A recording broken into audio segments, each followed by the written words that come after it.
All right, we'll keep it rolling here. Patrick Coleman, Jim Coleman Automotive, Lessons from Dad, number 4, I think it is. All right, so the next one's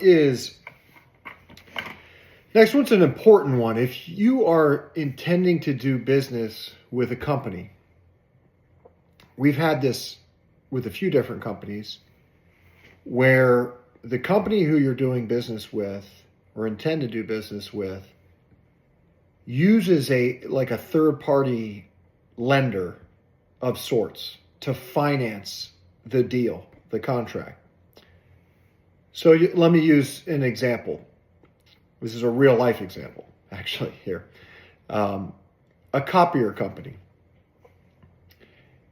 Our businesses need printing solutions, copiers, things like that. And there's a lot of these types of companies out there. And some of them use third-party lenders where when you do a contract with them, the contract is not actually with the company that is selling you the product. The contract, there is some type of contract with them, but the recourse is with a financing company. And there's a lot of these out there. And where this becomes problematic is the finance company or the leasing company, they have no obligation to provide you any service. Okay?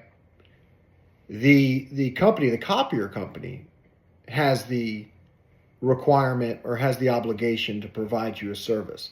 The issue is if you run into a situation where you're not satisfied with the company, in this case, let's say a copier company,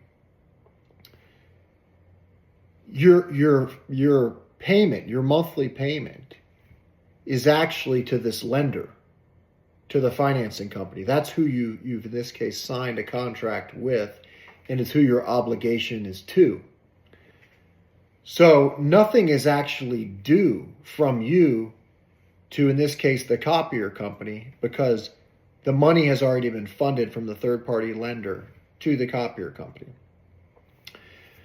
So the reason why this is an important distinction, if you sign a one-on-one contract with a company who sells you a product and has to provide you services for that product, if they're not meeting their end of the bargain, you have the ability to withhold payment to them until they do meet their end of the bargain.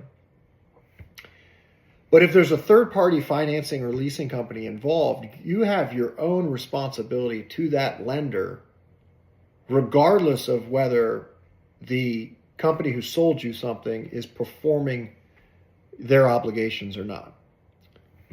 So it's an important distinction. And if you do intend to be looking at different companies, something my dad has taught me is to steer clear of doing business with anyone who engages with these third-party lenders or third-party financing companies and requires that as part of the deal. It's better to engage directly with the company who's going to be selling you the product and then providing you the services thereafter. So something we kind of had to learn the hard way at some point in time, but a lesson well learned and a lesson from Dad number 4. Thank you.